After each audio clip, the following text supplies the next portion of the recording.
No nosso encontro de hoje, nós vamos trocar saberes, estudarmos sobre a história da educação no Brasil.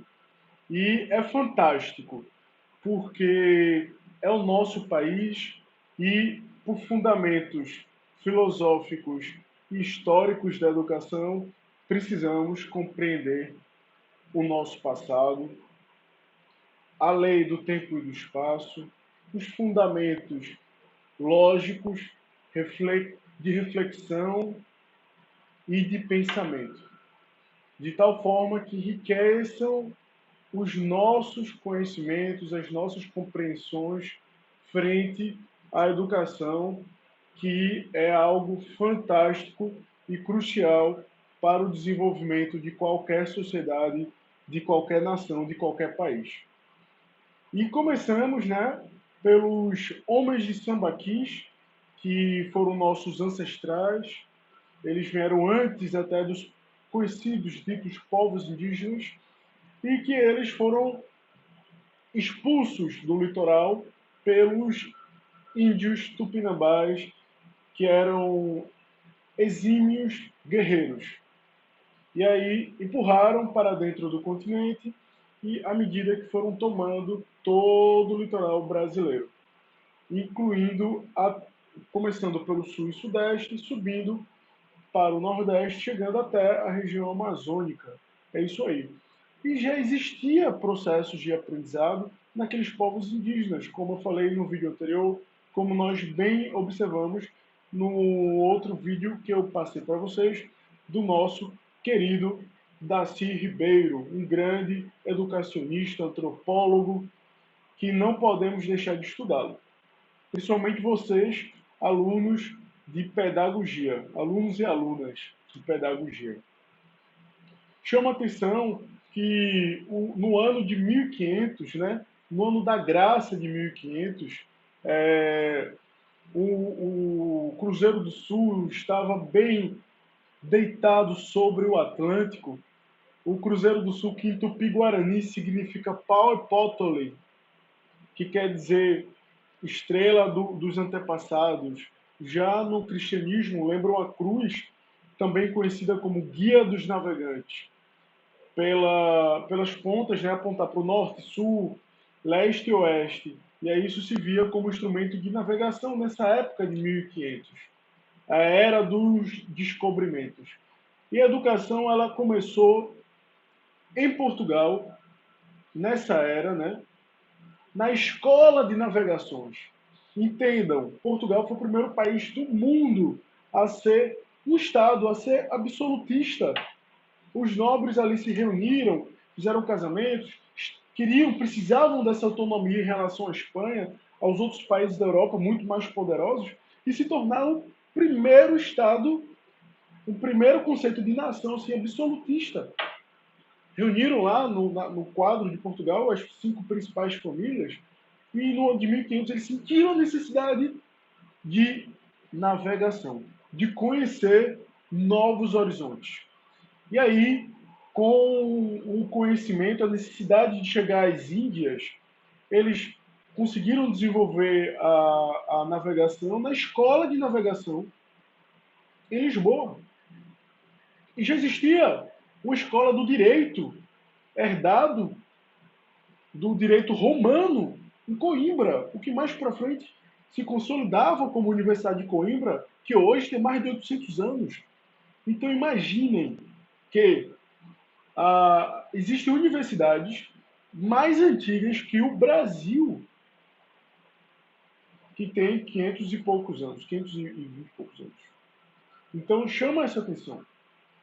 Com o descobrimento, é feito aqui no Brasil a primeira missa, lá com a presença extremamente religiosa, na qual as populações indígenas brasileiras elas se mostraram amistosas aos povos invasores, tá certo? Já existia Brasil antes do Brasil, não podemos suprimir as populações indígenas que já habitavam. Existem populações indígenas no Brasil com mais de 4 mil anos. Exatamente. Imagine que são 4 mil anos, são populações do Alto Xingu, ainda povos que descenderam desses homens de sambaquis e que estão vivos, é um patrimônio histórico vivo e que não pode ser suprimido na história. Então já existia Brasil antes do Brasil ser descoberto, certo? E aí chama a atenção, né, que junto com esse processo, no ano de 1500, vem a Companhia de Jesus, né, com toda a catequização dos povos gentis, que são a população chamada de índio, porque acreditava-se que estavam na Índia, certo? É, tornando ali em torno de 210 anos, finalizando essa presença jesuíta da Companhia de Jesus, que criou inclusive o Estado de São Paulo, lá no pátio do colégio, trazendo a educação escrita, leitura, a língua portuguesa e o latim como principal aulas de canto para esses povos gentis, cantaram inúmeros cantos religiosos, contribuíam na missa, ajudavam o religioso. Então, eu chamo a atenção para essa religião, né, católica presente nesse período do ano da graça de 1500, durando aí 210 anos, finalizando quando os jesuítas rompem com o Marquês de Pombal, que é quem assume Portugal em um momento muito difícil. Portugal sofreu com um maremoto que destruiu quase que todo o litoral português, incluindo Lisboa. Foram muitas mortes, pessoal. Isso foi uma catástrofe natural horrível. E aí eu chamo a atenção de vocês que o Marquês de Pombal, que assumia isso, o governo de Portugal nesse momento difícil, ele teve uma divergência muito grande com os jesuítas, que eram extremamente fortes naquela nação muito católica que é Portugal. Ele rompe e ele proíbe os jesuítas, são expulsos do domínio português, né, das suas colônias, da África, da Índia, da China, tem presença portuguesa em Macau, na China, e, obviamente, do Brasil. Inclusive foi travada uma batalha lá na região do Prata, lá embaixo, no sul do nosso país. E aí, até por força bélica, né, o governo português, na época, venceu e expulsou os jesuítas. E aí, como é que foi desenvolvendo essa educação sem a presença jesuíta? Outras ordens religiosas da Igreja Católica entraram, mas não se comparavam ao pioneirismo jesuíta nesse período de 210 anos, desde o descobrimento até a expulsão. A educação nesse período de pós-pombal, né, o período também conhecido como pombalino, ele se destaca pela educação por meio dos interesses da coroa portuguesa. E quais eram os interesses da coroa portuguesa? Era a educação como ferramenta de leitura das leis que vinham de Portugal, a educação militar para treinar, defender o território brasileiro de invasões francesas, invasões holandesas, invasões de outros povos, né? E ela começa a se dar dessa forma. Já surgindo aí os primeiros passos de uma educação dirigida, norteada pelo governo, né, e com um pouquinho menos de interferência da religião, uma vez que os jesuítas, né, eles tinham sido expulsos por ordem do Marquês de Pombal, que era praticamente um deus, um ídolo para a população daquela época, sobretudo a população portuguesa, que ele reconstrói, né, Portugal. E até hoje, né, tem um ditado que diz lá em Lisboa, Pombal, desce para resolver esse mal, né? Com a esperança de que ele descesse dos céus e resolvesse o mal e colocasse Portugal novamente no centro do mundo. O que não aconteceu. Chama a atenção de vocês também, para esse período, né, no Brasil Colônia, era proibido no Brasil gráficas com a cartografia. Só era autorizada aqui a cartografia real, que era para impressão de leis, normas, tributos, impostos, certidões, trabalho cartorial. Então, no Brasil não se podia publicar livros e nem circular esses livros. Porque, na época, os livros, assim como hoje em dia ainda, né, muitos líderes os temem porque por meio dos livros, novas ideias podem ser circuladas, conhecimentos podem ser aprofundados. Então, a cartografia no Brasil ela era proibida. Obrigado. A cartografia no Brasil ela era proibida. E aí, quando é que o Brasil ele dá um salto no desempenho, no desenvolvimento de sua educação? Quando a família real portuguesa ela vem para o Brasil fugida de Napoleão Bonaparte. A família real traz consigo principais exemplares da biblioteca real portuguesa, traz para cá, para o Brasil. Ela abre os portos para as nações amigas. Quem é as nações amigas? A Inglaterra e outros países que, inclusive, deram suporte e ajudaram Portugal a vir para o Brasil. Então, a Inglaterra ela empresta para a família real e para a nobreza, para todos os portugueses que vieram para o Brasil, nesse período, fugidos de Napoleão, com Dom João VI, a esquadra. Então imagine, todos os navios de pesca, mercantes, de guerra, mais toda a esquadra inglesa para trazer toda essa gente que superlota, né? Pernambuco, Salvador, Rio de Janeiro, e depois são distribuídos, né, pelo rei para o restante do país. Junto com isso, minha gente, eu destaco que o rei, o príncipe regente, né, Dom João VI, ele sente a necessidade de estruturar o Brasil como nação. Então a gente deixa de ser colônia e a gente passa a ser metrópole. E a metrópole passa a ser colônia, no caso de Portugal.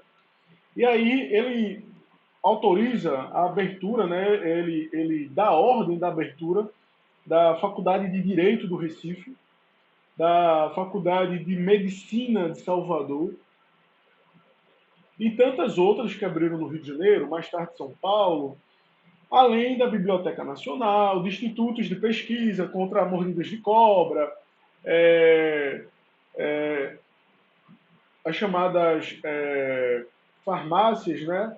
A própria estruturação cartorial do Brasil, a cartografia passa a ser autorizada no Brasil, então o Brasil poderia imprimir livros, né?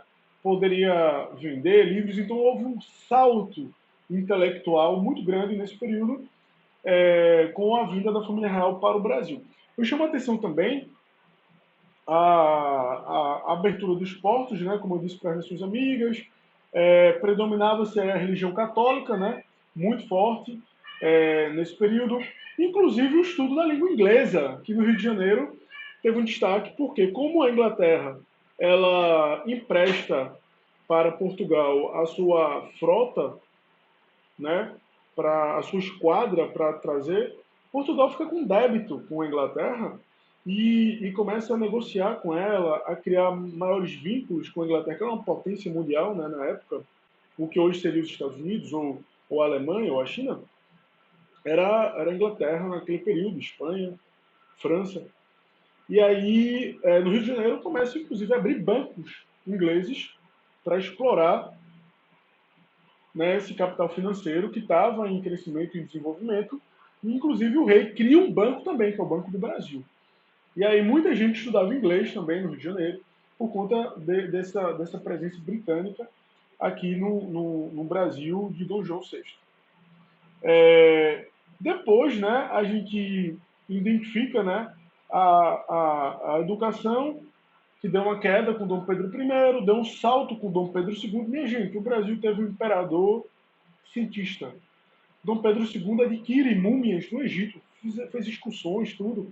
Ele era fascinado por história, fascinado por geografia, por química.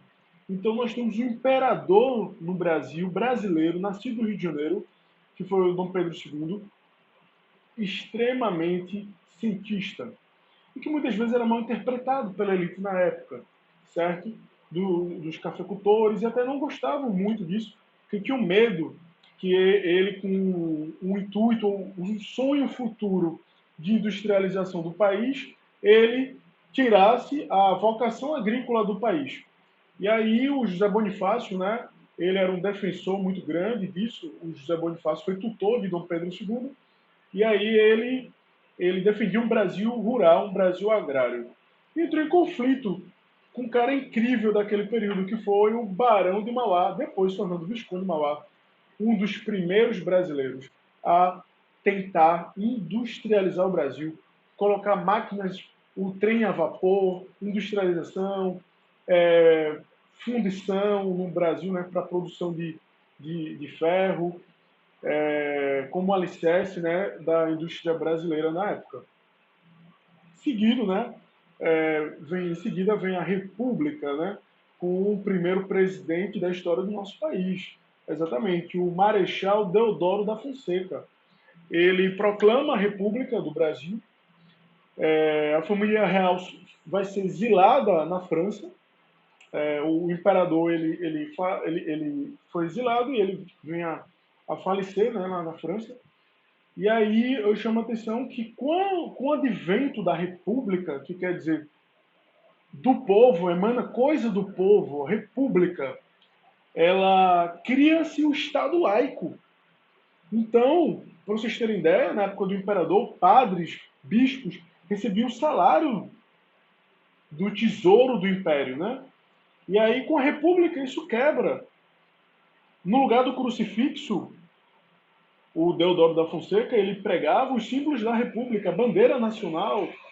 Então, houve aí um grande conflito, um primeiro embate pelo Estado laico e a preocupação, né, da educação, também como a corrida das escolas militares nesse período, né? A Ana Rosa da Fonseca, matriarca do Exército Brasileiro, ela ganha destaque nesse período, né?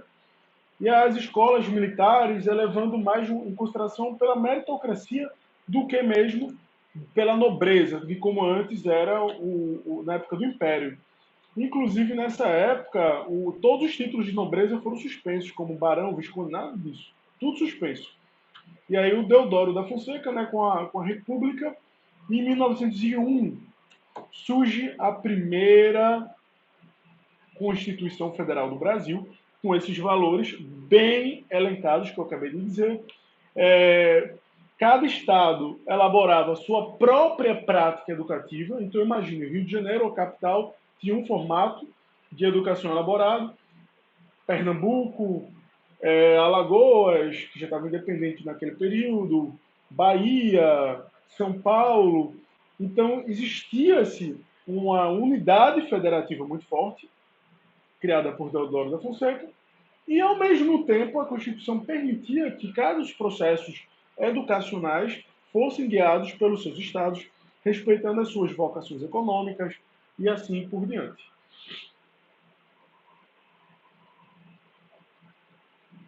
Vocês perceberam que a gente está trabalhando a linha do tempo, minha gente? Isso é incrível, porque a gente consegue perceber a educação e a história da educação em todo o percurso histórico. E a filosofia contribui, né? A filosofia que foi alvo das nossas últimas aulas, ela possibilita a sua análise de reflexão, de pensamento desse período incrível da história e como ele se coloca para a população brasileira, certo? Então, é isso aí, a educação liberta. A filosofia nos permite estarmos pensantes. Isso é incrível. Vamos lá. Chama a atenção que cada estado elaborava a sua e etc. E aí, em 1930, aparece o Getúlio Vargas. E ele está bem presente, né, no material que eu disponibilizo para vocês, né, acerca do processo de história do Brasil, né, com aquele material muito bem trabalhado pelo MEC. Né, ele começa literalmente em 1930, quando é criado, né, o Ministério de Negócios. Olha o nome, olha o tamanho do nome, minha gente. Ministério dos Negócios, da Educação e Saúde. Porque tratava-se de uma população que não sabia nem escovar os dentes, nem cortar as unhas direito, nem a barba, nem as noções de higiene do corpo. Certo? Nessa época também, no começo do século XX, foi marcado por muitas pandemias, feito essas que a gente está enfrentando agora, como a do Covid-19. Teve a gripe espanhola, que ela levou a óbito 5% da população da época. 5%. E as escolas foram paralisadas, feito agora. Foram fechadas. E o presidente da época, ele faleceu da gripe espanhola. Ele estava dentro desses 5%. Então, é um período que saúde entra como ferramenta na educação. E é engraçado, porque ele chamava o nome higiene, certo? Nesse período. A gente identifica, né, a criação desse ministério por meio do decreto 19.402, de 14 de novembro de 1930. Além da educação, né, o Ministério desenvolvia atividades pertinentes à saúde, ao esporte, à higiene. O primeiro ministro da Educação foi o mineiro Francisco Campos. Eu achei bem interessante que a nossa aluna, tá aqui, vamos ver, eu estou acompanhando todas as atividades de vocês, tá certo? A nossa aluna, tá aqui, Daniele, né, Daniele Costa, ela chama atenção, né, para essa questão, né, desse programa que tanto a Daniele como a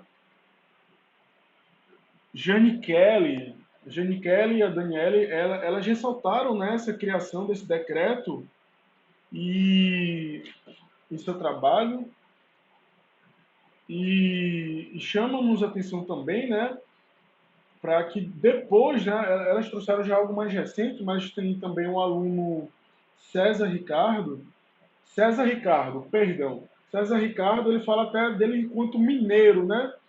O mineiro, né, que foi o primeiro ministro da Educação, perdão aí, Daniele e a nossa Nayara, que falaram um pouquinho depois. Elas optaram a abordar já ao final.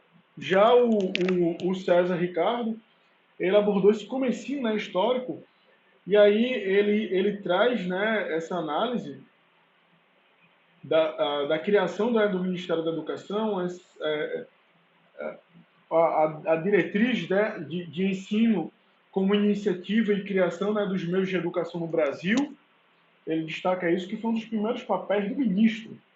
Certo? Então, ele entende como política pública o papel da educação. Isso é muito interessante. E aí eu agradeço a contribuição aí do César para a nossa live. Já a Daniela e a sua dupla, a Daniela, a Dara, né, e a Jeanne Kelly, elas retratam mais o Brasil de 1996 para cá, né, trazendo o Fundef, o FIES, o ProUni, o INEP, que a gente vai ver daqui a pouquinho. Voltando aqui, né, para essa nossa linha do tempo, incrível linha do tempo, a gente passa para o ano de 1931, que cria, né, a universidade, né, no país. Várias universidades surgiram nesse momento.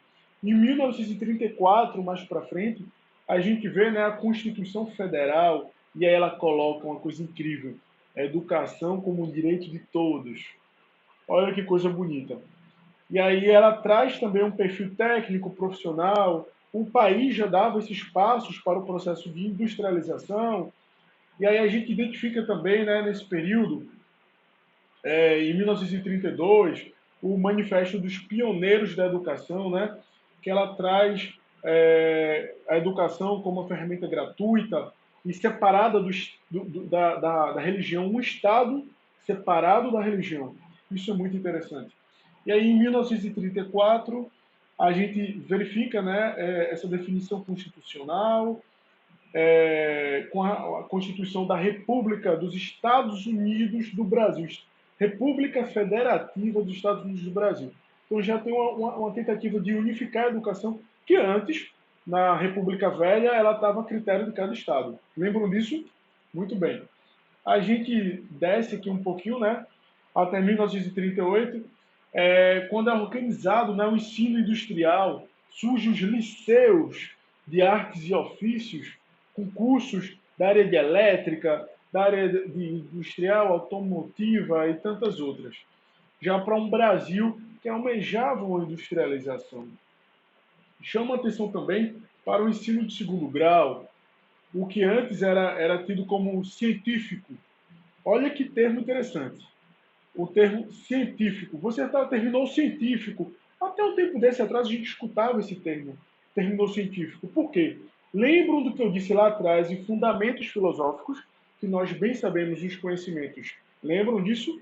O senso comum, que é aquele que emana do povo, que não é comprovado cientificamente, mas tem o seu papel na sociedade.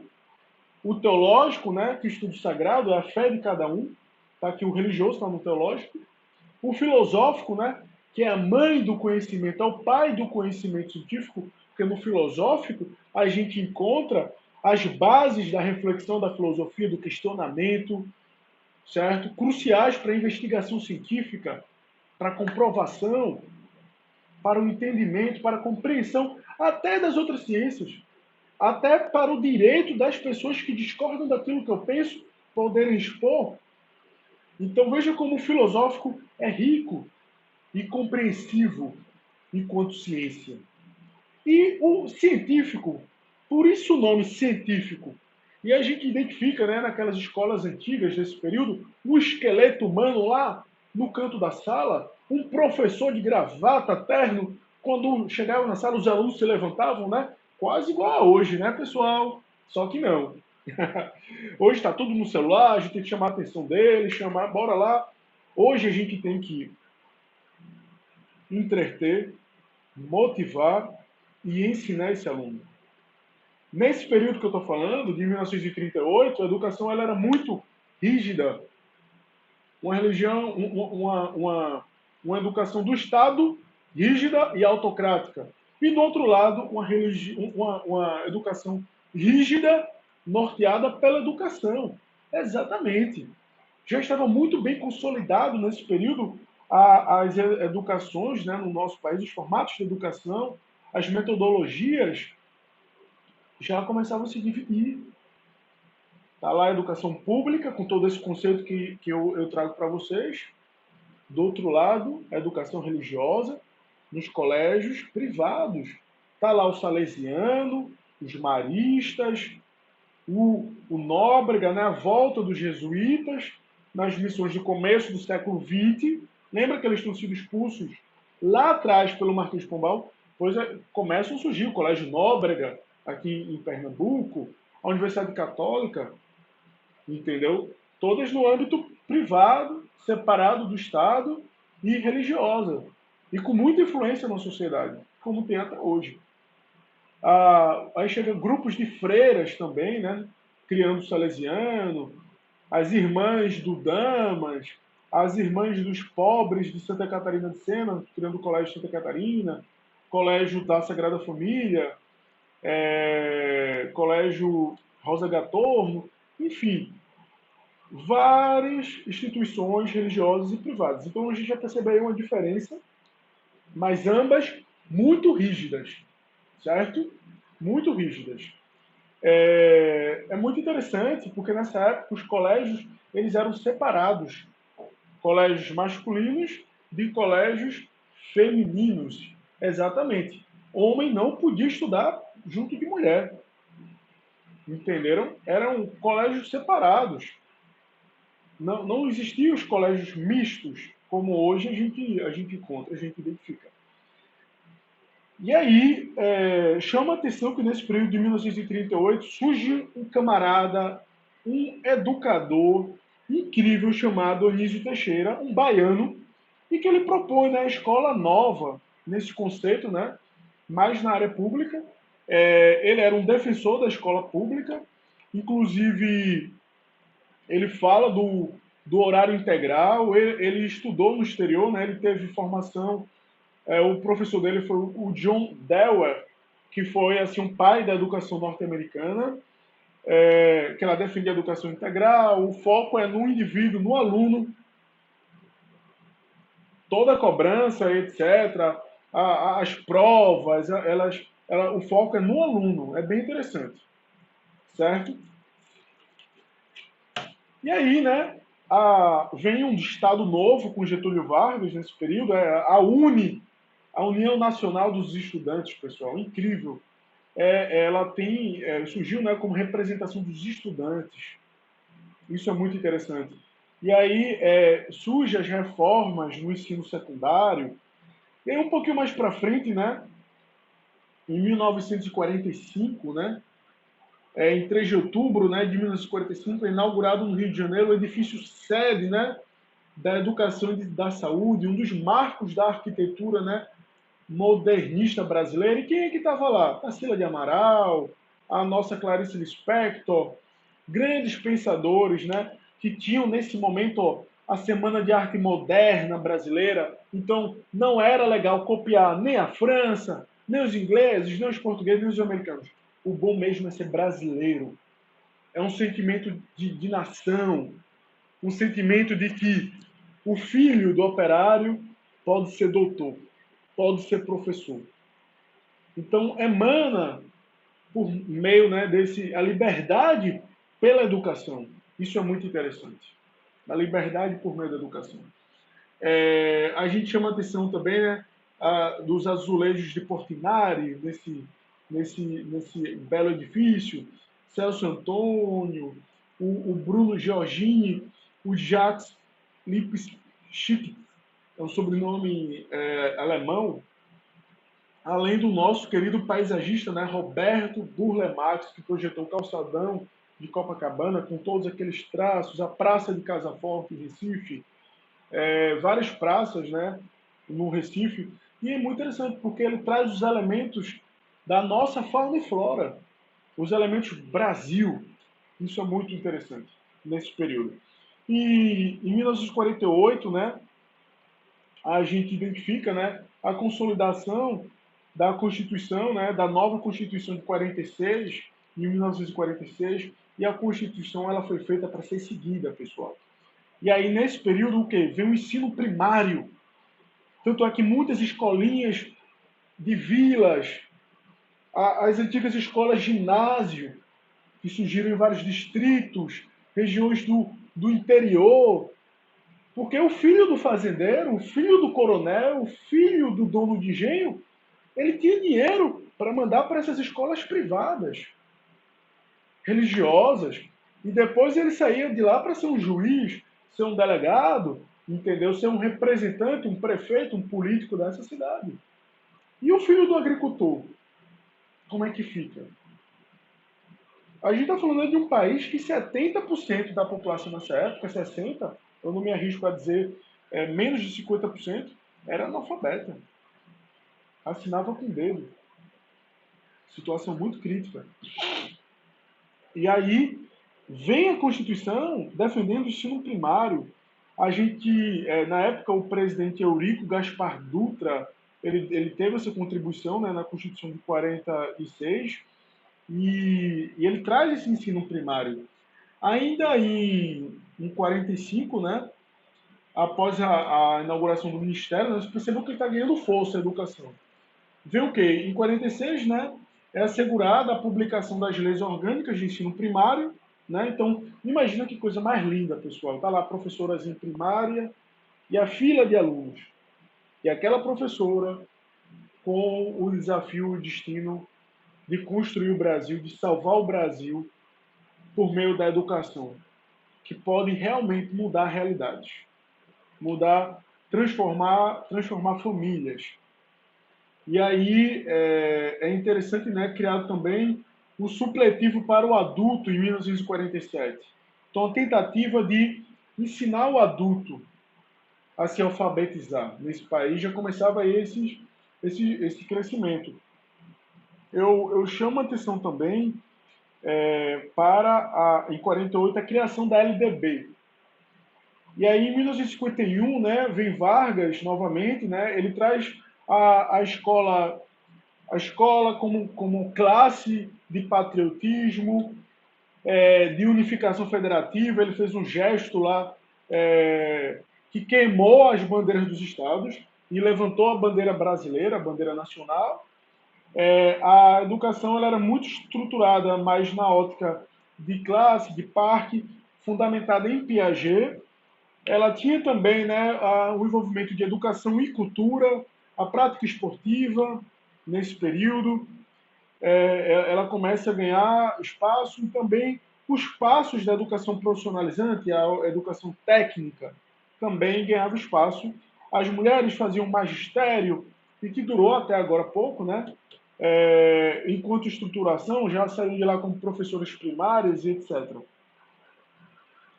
Juscelino, né, em 1956, a gente destaca aqui, né, em 1956,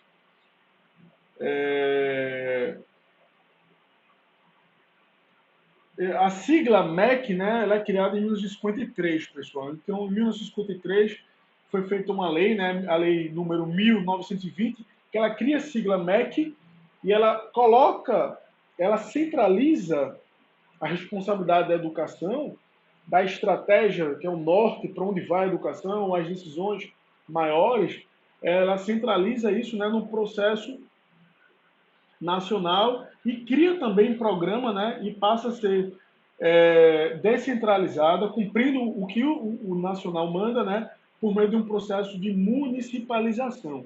Nessa época, em 1955, surgem inclusive inúmeras cidades nesse advento da criação, de emancipação. E aí várias cidades são emancipadas, inclusive aqui no Nordeste brasileiro. Tá joia? A gente identifica, nesse período de 1959 também, no âmbito do decreto 47.251, de 17 de novembro de 1955, são lançadas as campanhas da educação para adolescentes e adultos, pessoal. E a campanha da educação rural, e com salas seriadas, ou seja, na mesma sala, crianças e jovens de diferentes idades. Então imagina o desafio do educador nesse período, o que hoje não está muito diferente, tá certo? Desenvolvendo, né, a verificação experimental da validade socioeconômica, os métodos de processo primário, educação como base do formato rural de sociedade. Então a gente verificava naquelas cidadezinhas, tinha a igreja, a delegacia e a escola. E até depois surgiu a prefeitura, mas a escola chegou antes. Isso é muito interessante. Se muito das cidades brasileiras prosperaram, como Gravatá, Caruaru, Petrolina, graças a esse processo de interiorização da educação no Brasil, que antes estava centralizada apenas nas capitais, Rio de Janeiro, Salvador, Recife, cidade de São Paulo, entenderam? Interessante também que nesse período, né, em 1959, existiu, né, um manifesto chamado Mais Uma Vez Convocados. O que é isso, professor Nélio? Mais uma vez convocados. É um manifesto incrível de 189 educadores. Dentre eles, eu chamo a atenção do Caio Prado, do Darcy Ribeiro, do próprio ex-presidente Fernando Henrique Cardoso, que é um sociólogo, criador do Plano Real, né, o Fernando Henrique Cardoso, o Vieira Pinto, e ali também inúmeros artistas e intelectuais da época, como Clarice Lispector, a própria Tarsila Amaral, o Paulo Freire e tantos outros, né, grandes construtores do nosso país, pessoal. E aí houve um embate. Que embate foi esse, professor Nélio? De um lado, o setor privado, particular, dizendo, não, a educação tem que ser paga, não é assim, e etc. Do outro lado, esse manifesto defendendo a educação pública e laica, separada do Estado. Desculpa, separada da religião. Reforçando o Estado laico, o Estado separado da religião, para a estruturação e defesa do conhecimento científico, que deu origem até ao nome ao científico. Ah, Cicrano terminou o científico. Não é nada mais que o ensino médio de hoje, tá certo? E aí existe aí um embate, né, das escolas particulares com o poder público. Essas escolas particulares, em maioria, são religiosas, e ficava esse embate, né, na construção da LDB. Nesse período, pessoal, chama a atenção também que houve, né, toda uma compra, uma briga no Congresso Nacional, uma bandeira, né, pelo processo de defesa desse manifesto dos 189 educadores brasileiros, tá? Conhecido como Mais Uma Vez Convocados. Em 1961, a LDB, né, ela teve essa regulamentação em 61, e aí foram chamados de escola movimento, escola movistas, é quase um trava-língua, pessoal. Os escola movistas, eles defendiam a educação pública como a oficial do nosso país, o que de fato já estava abraçado na LDB. Elas também tinham como senso, como defensor, a cultura popular, exatamente, que começou aqui em Pernambuco e ganhou um grande movimento, uma grande ênfase, e que ela defendia o quê? A reflexão, o papel do negro enquanto construtor da sociedade brasileira, a educação rural, a alfabetização de jovens e adultos, o questionar, né, por que só a elite tem acesso a isso, aquilo, por que não tem concursos públicos para só indicação, e aí nesse período, né, se consolidam concursos públicos no Banco do Brasil, como por exemplo, e aí começa as universidades a ganhar força também, com os cursos de engenharia, de medicina, de direito, de licenciatura, as mais diversas. Existe uma explosão do conhecimento no nosso país nesse período, certo? Com contribuição aí do Paulo Freire, nesse período também a criação da nossa Universidade Vale do Acaraú, exatamente, ela é criada, né, no estado do Ceará,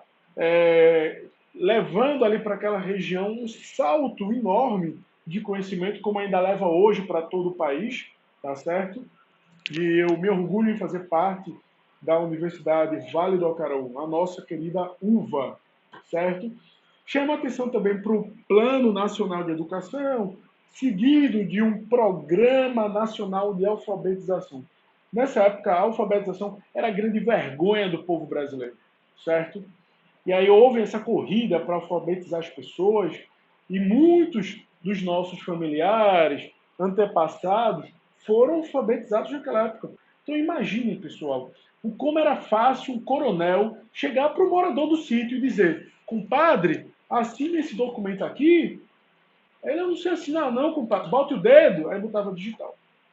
A lei estava passando a terra, a propriedade pequenininha herdada do avô para o coronel, que também era dono do cartório.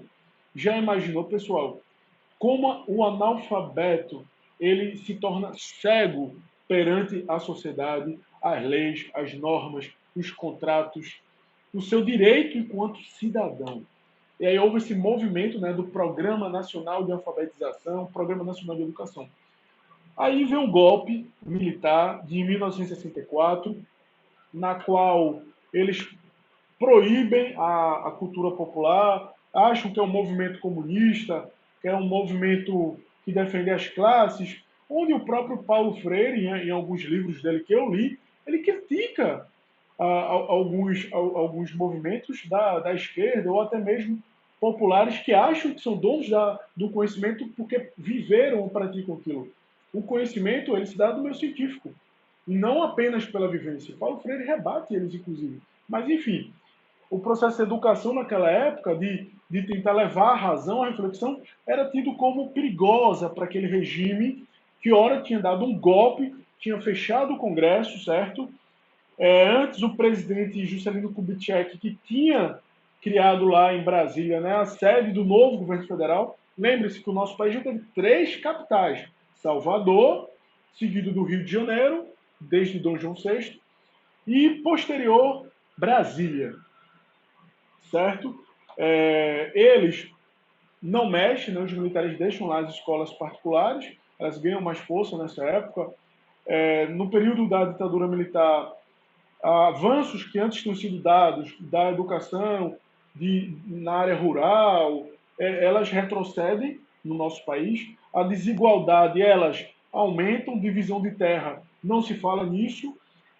Os latifúndios ganham força, as populações indígenas são massacradas, a Amazônia é bastante destruída. Existia uma proposta aí de governo aonde não era benquista esses 189 educadores, né, que antes tinham feito lá o manifesto em 1959 e tinham avançado até 61 seguindo até 64 com avanços na educação. E aí vem o quê? Uma política educacional mais cívica, o que não tem nada de errado, o amor à bandeira, o hino nacional, certo? Mas eles erraram, os militares, quando eles cortam as ciências sociais, as filosóficas, aquelas que refletem lá atrás no conhecimento filosófico, diz por que Cicrano é rico, ele pode e eu não posso? Se eu também sou brasileiro. Então isso antigamente era tido algo proibido, algo que não era interessante ser nem indagado, certo? O professor Cunha, né, seguido do Castelo Branco, com o coronel Jarbas,